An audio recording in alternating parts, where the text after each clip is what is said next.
Hey, my lovely, lovely, wonderful, beautiful people. A pleasant afternoon to you. You know, I was watching something, a little clipping of Rosalie. She was crying on one of her lives.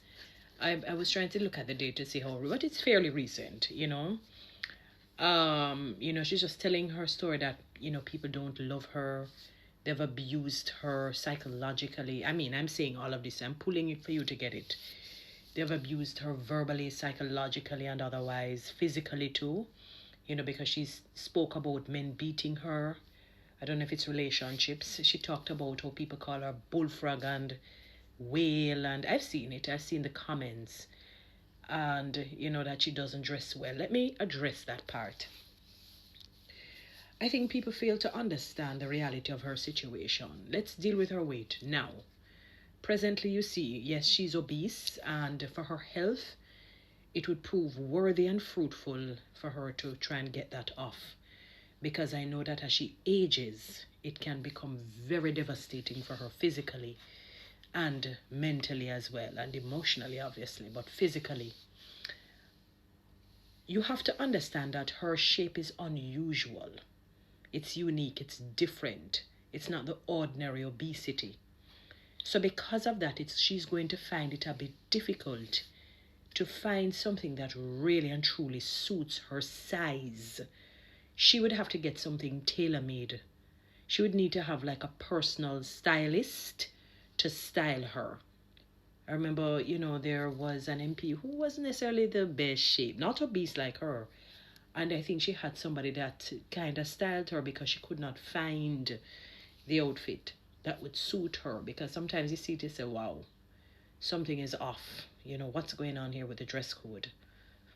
But people have to understand that most people do not know, especially if you're obese, they do not know how to put, the right outfit that suits them. They're just going to go for something that say, let me cover this because I'm big, let me just put a big blouse or a big pants, and that may not necessarily be the case. So somebody like Rosalie and others who may not necessarily, as I said, they are unique in their shape and their size, it's the unusual, they would have to get personal stylists to make the right outfit that will kind of make them look, you say, not so bad, not bad, not bad, not bad. And there are times when she's not really that bad. But so people, it's not a matter of can't dress, it's a matter that because of how she shapes, no matter what you give her, it's not necessarily going to look as though you're watching Lisa Hannah down the runway. So you have to take it easy on her and be careful and cautious. You know, her situation is quite sad. Not just hers, quite a number of people. It's just that people are not popular for people to know what's happening in their lives. You know, there are many homes that are so broken and abusive that it is just creating monster after monster after monster. That is why the world is not even getting any better. And it's a sad reality. And sometimes we're there cursing her, and people are saying this and that and the other, not knowing that she's probably bellowing out, bawling out for help in one form or another. Because there's so much and no more that a human being can actually take mentally, emotionally, psychologically, physically.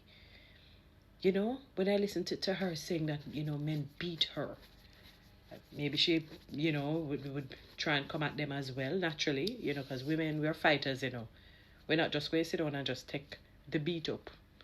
I've never been beaten up, but I'm just saying the fire and the tenacity within us, you know. It's her state of mind is not, it's never, or let me not use the word never, it's not going to be like the ordinary man's. And when I say man, I'm talking man or woman state of mind. Picture having such difficulty from your young, working from your young. I'm not sure what her educational status is, how far in school she reached, but she sounds fairly. It's not an illiterate person. Let's put it that way. She's not illiterate. Maybe her emotional intelligence is not the best, but she's not illiterate. You know, so some things will go above her head, which is odd, which is understandable.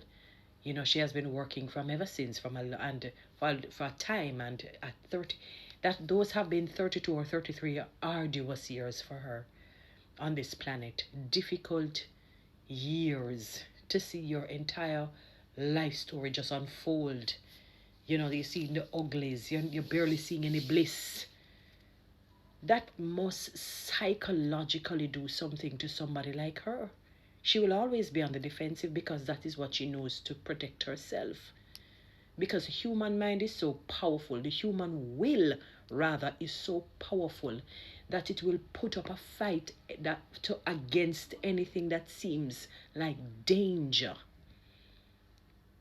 You know, I would want her to get the help, so she can be a better human being. I really feel bad, to know that her children are existing and she can't keep them because of what is going on with her. Because what she doesn't want is that for them to get older and then develop resentment because they may think that she should have done more to get help so that she could raise them the right and proper way. But her situation, people, is very sad. Her thinking, her mindset, it's not ordinary. It's never going to be, it's not, let me not use the word never. It's not going to be ordinary for a long time. Because even if she gets intervention, it's going to take a lot of work to get her on a normal path. Her outlet is, she earns, I'm sure, probably handsomely on this platform. Jamaica, unfortunately, is the hub for the toxicity and the negativity. That is how you seem to make your money. Positivity is at the back. When them tell you them backbench in a church or at the back of the class, the positivity embodies that. It doesn't pay for now to be positive. Maybe there will be a season for that at some point, which I pray. People really and truly don't necessarily gravitate towards positive messages. They like mix up, I don't know. And it's not good for the brain. It fries the brain eventually. I did a post to talk about when you constantly hear negativity, what it does to you mentally, psychologically, emotionally, financially, and physically. It's a reality. So because of that, she will constantly earn. Yes, she might keep it up because she earns that way, but to constantly be in negativity like that, and be crying today, you might not cry tomorrow, then cry another, then cry, you might not cry tomorrow. It's that roller coaster of emotions is not good for her. It's a sad reality though, and there's nothing that we can do because Rosalie would have to, or June, whatever her real name is, would have to make up her mind that, what, I want better for myself. I need to get back my children. I can't continue to live like this. Money is really not all the end all and the be all. It's not. It's easier said than done. Don't get me wrong, because when you have bills to pay or you're indebted, you're not going to give up whatever bread you see coming in. It's sad to see though that, for example, the begging saga is so rampant on the platform, even among men. I probably will have a little bit more leeway and understanding for women, but when I see men do it, I don't know. I fear for the future of our men if they feel that this is a way to go, by begging your way through life. Just beg, beg. When you hear them beg this, beg it, it's really horrendous. It's horrible. It's awful. Because the ramifications in later years. I'm sure in the days of Jesus or before and even after, they used to have a beggar's coat.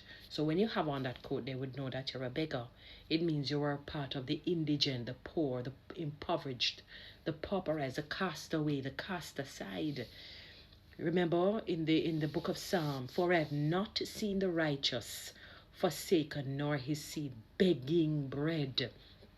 There's something very disarming, disheartening, and heart-wrenching about begging.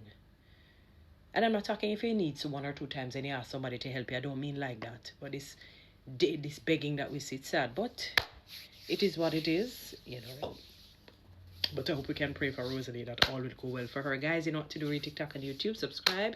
Give me one of those lines and follow me on Instagram.